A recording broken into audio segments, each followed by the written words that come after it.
Amy Carmichael had discovered that if she stained her skin with coffee and dressed up as an Indian lady, then she might just be able to walk into the temple. And one day, dressed in her disguise, she did just that. And she was able to walk straight past the priests and into the outer court. Amy looked around, but there was no sunlight here. In fact, it wasn't a very welcoming place. It was dark, dust and grime everywhere. And she looked up and saw a big stone idol. Ooh. Amy shuddered. This was the only god that India knew.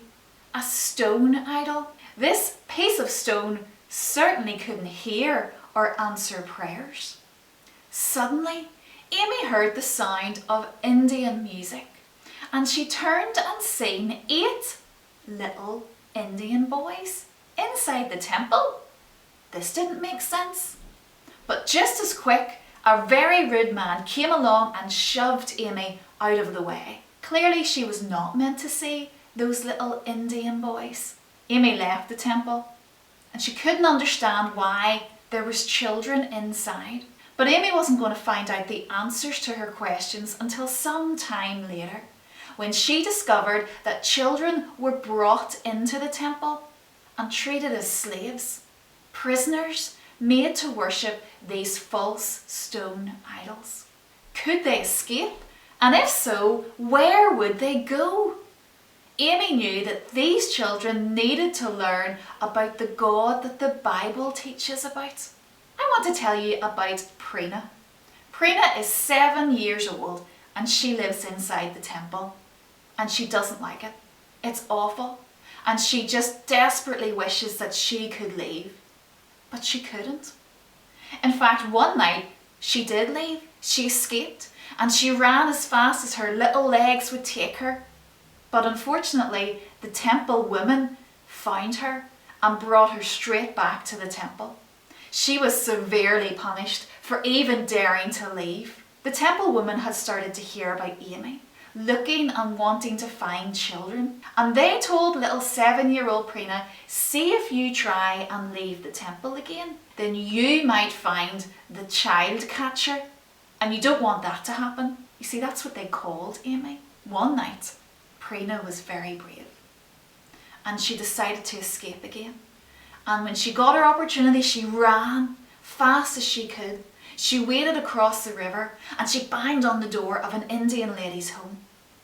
The woman answered and seen little Prina. She was crying and she begged the lady, please do not send me back to that temple. I beg you not to do that. I want to find this foreign lady who takes the children. Please take me to her. Thankfully, the Indian lady was kind and she brought little Prina in and allowed her to spend the night. At 6:30 the very next morning, that lady took little Prina to Amy's house just in time for breakfast. Amy opened the door and could not believe that a little girl from the temple had been brought right to her front door. Amy bent down and with arms wide open, she said to Prina, come to me, little one. Amy hugged Prina and she kissed her and she gave her a doll. Prina had not felt this kind of love in so long. Prina was able to tell Amy all the goings on of temple life and how awful it truly was. Amy was able to tell Prina about the one true and living God, the God that the Bible teaches us about, and that he loved little Prina. And he loved her so much that he sent his only son Jesus to die on the cross for Prina's sins and then to come back to life again.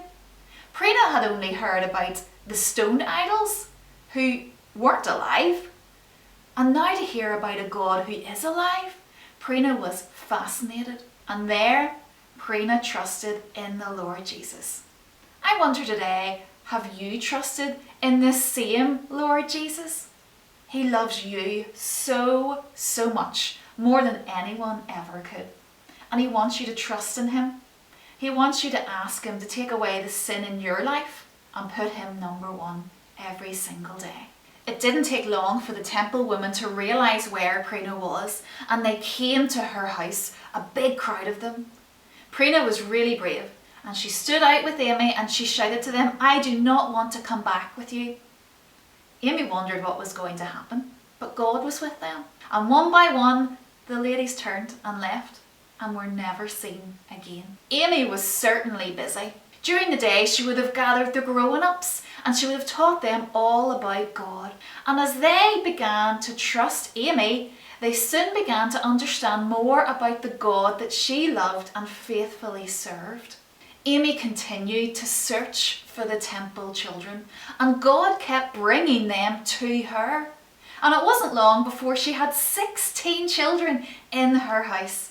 Amy loved each of them very much, and she knew that God was truly helping her look after and take care of this big family that she now had.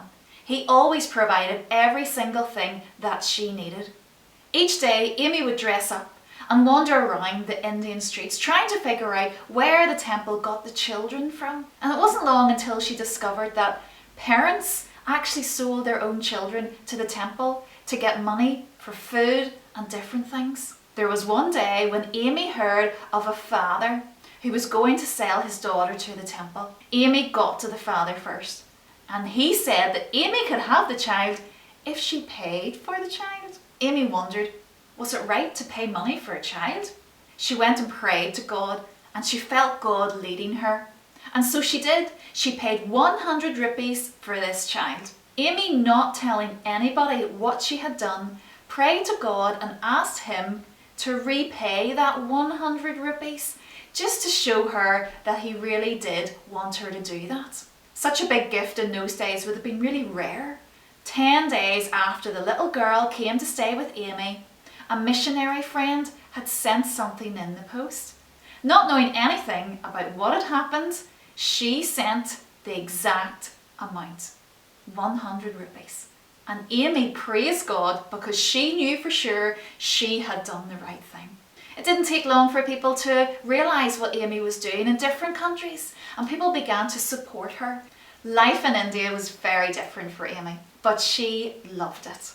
She loved rescuing the temple children, and God was continuing to show her different things all the time. There was many dangers for Amy living in India as a foreign white woman, but God always protected her, and he always protected those children that he brought to her.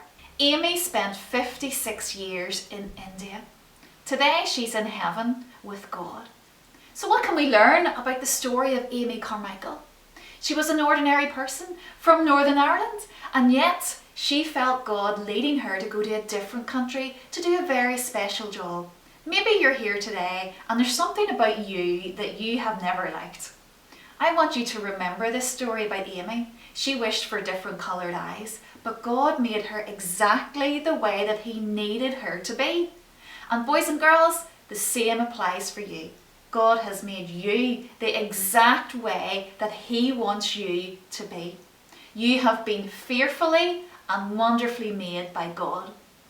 Have you turned from the wrong things in your life? And have you asked him to take it all away and put him first in your life? When you do that, God will have an amazing, exciting plan for your life. Who knows? Maybe there's somebody watching this who could be another Amy Carmichael and go to India, or go to another foreign country, or maybe go around the corner and tell your friends about God's great love. That's the amazing thing about being a missionary. You don't always have to go that far away. Start at home and live it out.